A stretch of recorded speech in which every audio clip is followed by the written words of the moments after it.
Hello students, welcome back to my YouTube channel. So example 13 continue कर रहे हैं for exercise 9.4।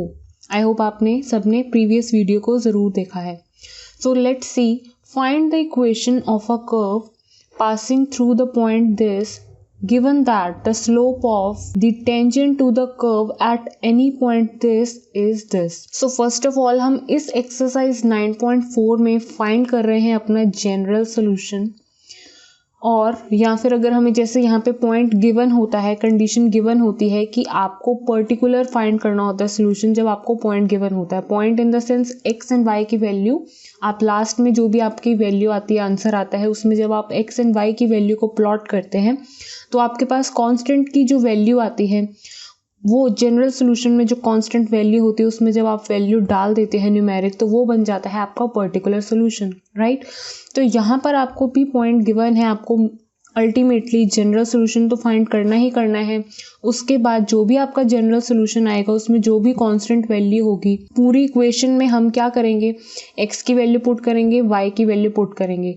उसके बाद आपको वो कांस्टेंट की न्यूमेरिक वैल्यू आपको मिलेगी। वो जब आप वापस से अपने इस जनरल सोल्यूशन में पुट करेंगे तो वो बन जाता है आपका पर्टिकुलर सोल्यूशन, राइट। सो हम करते किससे हैं, लाइक डिफरेंशियल इक्वेशन से स्टार्ट करते हुए हम अपने जनरल सोल्यूशन तक पहुंचते हैं।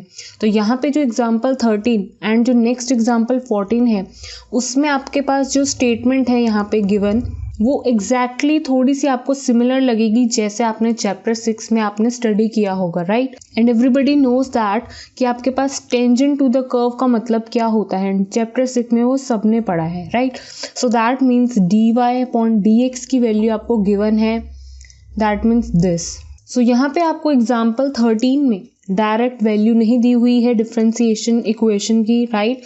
सो दैट मीन्स ये वाली जो मतलब है स्लोप ऑफ द टेंजेंट का मतलब, जैसे कि मैंने आपको बताया है एंड सबको पता भी है, उसका मतलब क्या होता है dy/dx, और यही होती है आपकी डिफरेंशियल इक्वेशन, जो कि अब आपको इसकी हेल्प से कहाँ तक पहुँचना है, जनरल सोल्यूशन तक पहुँचना है। एंड ये पॉइंट रखने के बाद आपको फिर मिलेगा पर्टिकुलर सोल्यूशन, राइट। सो यहाँ पर अब मेरे पास इस तरह से है डिफरेंशियल इक्वेशन। सबको पता है प्रोसेस हम क्या फॉलो कर रहे हैं अपने जनरल सोल्यूशन तक पहुँचने के लिए। दैट मीन्स आपको y वाली terms left hand side shift करनी है एंड सारी x वाली terms right hand side shift करनी है। एंड उसके बाद का स्टेप क्या है आपके पास, इंटीग्रेशन करना, राइट। सो सबसे पहले dy एज इट इज़, ये y स्क्वायर की टर्म इधर आ जाएगी, तो इसके नीचे कुछ नहीं है। एंड यहाँ पे ये जो 2x की वैल्यू है, यहाँ पर ये एज इट इज़, और dx वैल्यू इसके साथ शिफ्ट हो जाएगी। Next step integration both the side. So यहाँ पर y स्क्वायर dy और यहाँ पर 2x dx। सो यहाँ पे इसका integration is very easy, that means y³ and यहाँ पर इसका integration is x²/2 and 2 constant as it is plus c, right. So ये 2 से 2 वैल्यू क्या हो गई है, कैंसिल। सो आपके पास अल्टीमेटली जो इक्वेशन आई है वो क्या है, y³ is equals to x² plus c। So ये जो है आपने जनरल सोल्यूशन अपना निकाल लिया है, राइट। अब आपको क्या निकालना है, पॉइंट पुट करनी है और आपके पास c की वैल्यू भी आ जाएगी। तो वो वैल्यू जब आप यहाँ पे पूरी इक्वेशन में पुट कर देंगे तो आपको मिलेगी पर्टिकुलर सोल्यूशन, जो कि इसका मतलब है वही आपसे पूछा जा रहा है कि आपको पॉइंट ही इसलिए गिवन है ताकि आपको पर्टिकुलर सोल्यूशन फाइंड करना है। सो यहाँ पे putting x is equals to -2 and y is equals to 3 in this general solution. So आपके पास वैल्यू क्या आएगी,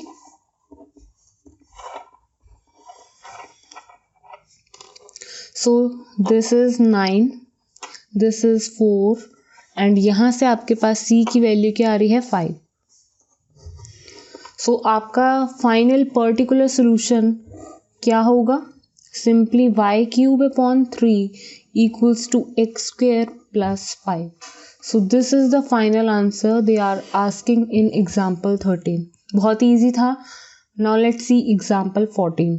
सो एग्जाम्पल 14 में क्या है कि आपके पास अगेन स्टेटमेंट वाइज आपको गिवन है एंड यहाँ पे भी again like example 13 direct differential equation आपको नहीं गिवन है.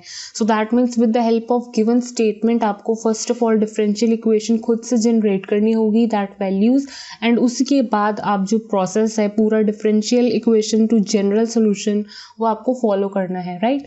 सो सबसे पहले देखते हैं क्या है statement. In a bank principal increases continuously at the rate of 5% per year. In how many years rupees 1000 double itself? So बहुत ही easy है ये वाली स्टेटमेंट. फर्स्ट ऑफ ऑल यहाँ पर आपको क्या बोल रखा है कि आपके पास जो प्रिंसिपल है वो इंक्रीज हो रहा है कॉन्टिन्यूसली.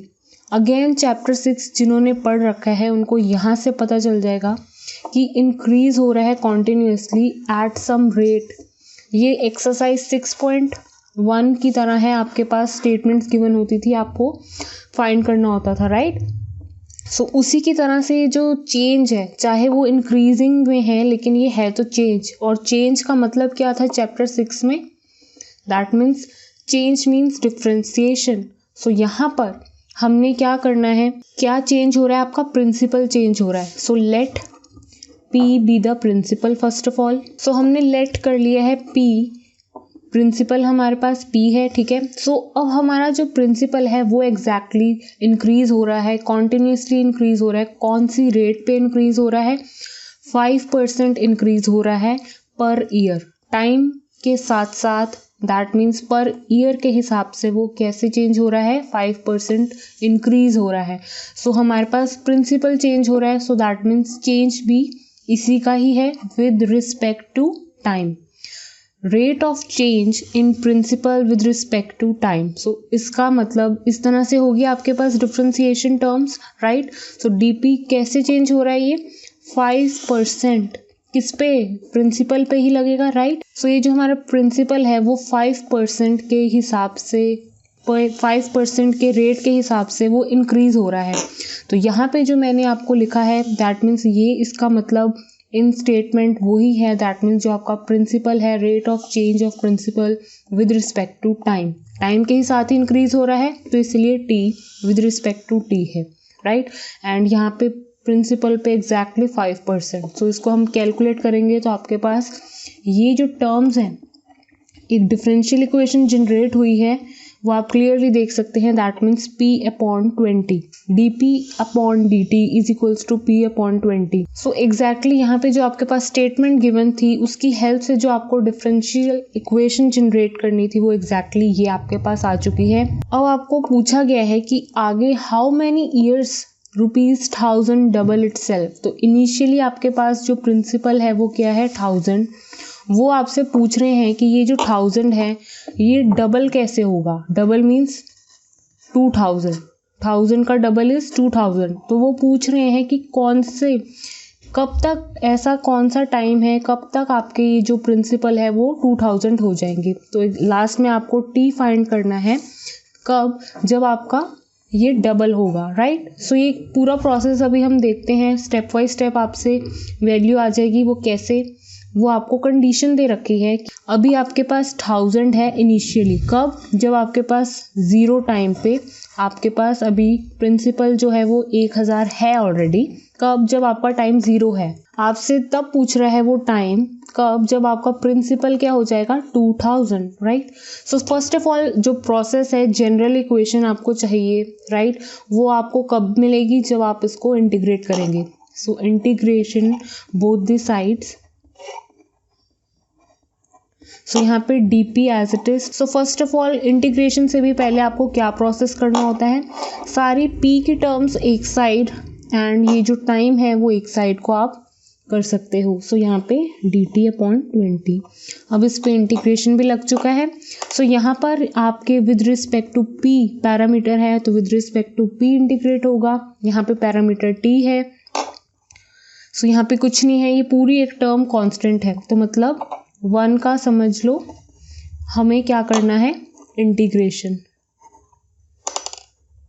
और यहाँ पे 1/p का हमें इंटीग्रेशन करना है. सो 1/p का इंटीग्रेशन इज log mod में p और यहाँ पे 1/20 एज इट इज एंड 1 का इंटीग्रेशन, क्योंकि पैरामीटर t है तो t प्लस कांस्टेंट। ये आपके पास आ चुकी है एक जनरल सोल्यूशन, एक equation, that means general solution, right. और यहाँ पे प्रिंसिपल भी है, यहाँ पे टी टाइम भी है, एंड आपको इसी के ऊपर कंडीशंस लगा के आपको पता चल जाएगा कि आपका टाइम क्या होगा जब आपका प्रिंसिपल डबल हो चुका होगा, राइट। सो यहाँ पर इसको और सिंप्लीफाई वे में, जैसे आपके एनसीईआरटी बुक में है वैसे ही मैं सॉल्व करूँगी। जब आप लॉग की टर्म को उधर शिफ्ट करेंगे, इधर रह जाएगा ओनली p, और जब आप लॉग को जब शिफ्ट करते हैं तो ये एक्सपोनेंशियल में चला जाता है, एंड यहाँ पे जितनी टर्म्स होंगी वो इसकी पावर में आ जाती हैं। So exponential to the power t/20 plus c, and किसी की भी पावर में आप एडिशन में अगर देख रहे हैं तो अगर आपको उसको अलग अलग करके लिखना है, सो दैट मीन्स आपको बेस सेम रखना है और प्रोडक्ट के साथ लिखनी है वो टर्म्स, राइट। सो मैं यहाँ पे कर रही हूँ। अभी आपके पास क्या है, p is equals to e to the power t/20 plus c।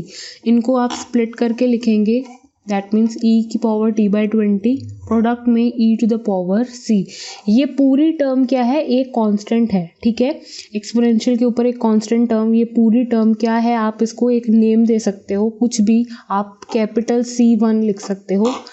सो यहाँ पर e t to the power 20 और यहाँ पे C1 मैंने लिख दिया, एंड साथ में आप लिख सकते हो because C1 is equals to e to the power c, ठीक है। सो यहाँ पर आप आ चुके हैं, राइट। अब आपको कंडीशंस अप्लाई करनी होती है, जैसे आपके पास प्रीवियस एग्जांपल 13 में x, y पॉइंट गिवन था, राइट। यहाँ पे वैल्यू, यहाँ पर वैल्यू, आपने लास्ट में क्या वैल्यू c की अगर कांस्टेंट की चाहिए तो आपको कंडीशन अप्लाई करनी थी ये वाली, राइट। अब सेम एग्जैक्टली आपके पास प्रिंसिपल की वैल्यू इनिशियली क्या गिवन है, 1000 गिवन है स्टार्टिंग में, ठीक है, 1000 है, क्योंकि बोला हुआ है कि आपके पास ये जो 1000 प्रिंसिपल है वो डबल कब होगा पूछा जा रहा है। तो आपके पास इनिशियली यहाँ से खुद सेंस लगानी है कि आपके पास अभी तो 1000 है, वो आपसे पूछ रहे हैं कि ये डबल कब होगा, कितने टाइम बाद ये डबल होगा, राइट। सो अभी इनिशियली जब टाइम 0 है, जब टाइम काउंट नहीं हो रहा है बिल्कुल भी, तो आपके पास प्रिंसिपल क्या है, 1000। तो ये कंडीशन मैं अप्लाई करूँगी यहाँ पर, तो मेरे पास क्या वैल्यू आएगी कांस्टेंट की। सो यहाँ पर क्या हो गया है, लाइक दिस। सो यहाँ पे क्या है, एक्सपोनेंशियल की पावर 0, सो दैट मीन्स 1। सो यहाँ पर आपके पास जो c कांस्टेंट C1 जो आपके पास कांस्टेंट है वो क्या आ गया है, 1000। सो आपके पास अब पर्टिकुलर सोल्यूशन क्या बन के आ चुका है, p इज इक्वल्स टू, यहाँ पर क्या है, e t की पावर में t/20 एंड यहाँ पे C1 की जगह 1000। अब आपसे ये पूछा गया है, जब आपने फाइनली कंडीशन भी अप्लाई कर दी है, लास्ट में क्वेश्चन क्या है कि आपसे आपका जो प्रिंसिपल है वो डबल कितने टाइम में हो जाएगा, तो आपको t निकालना है। अब प्रिंसिपल डबल यहाँ पर मैं लिखूंगी क्योंकि मुझे उसी का टाइम जानना है, तो मैंने प्रिंसिपल को डबल लिख दिया है, और यहाँ पे बाकी वैल्यूज तो आपके पास एज इट इज लिखी हुई ही हैं। तो ये वैल्यू पूरी कट गई इसके साथ। सो यहाँ पर क्या हुआ, so 2 is equals to e to the power t/20। अब इसको सॉल्व करते हैं नेक्स्ट पेज में। सो यहाँ पे जैसे हमने लॉग, सो जिस तरह से अभी हमने लॉग p था और उसके इक्वल यहाँ पे कोई टर्म थी, तो हमने जब लॉग को इधर भेजा तो वो कैसे हो गया था, एक्सपोनेंशियल में, और ये सारी एक्सपोनेंशियल की पावर बन गई थी। सो लेकिन अगर मुझे वापस से पहले जैसी टर्म्स चाहिए in the form of log, तो आप क्या करोगे, taking log both the sides, right, क्योंकि यहाँ पे आप t की वैल्यू निकालना चाहते हो। अभी ये जो t है वो एकदम एक्सपोनेंशियल की पावर में है, इसको और सिंप्लीफाई वे में सॉल्व करना चाहते हो, तो हमने क्या किया, taking log both the sides. So यहाँ पे log 2 हो गया।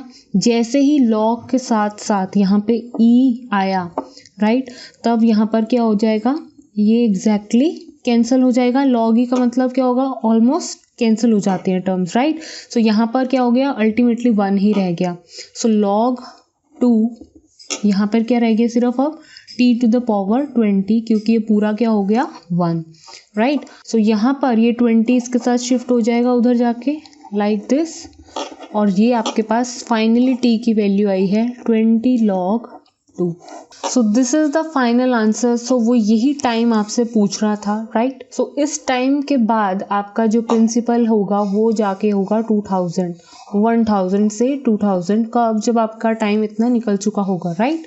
सो this is the final answer for example 14। Next video में देखते हैं एक्सरसाइज 9.4 के question. So thank you students for watching this video. Please like, share and subscribe to my channel.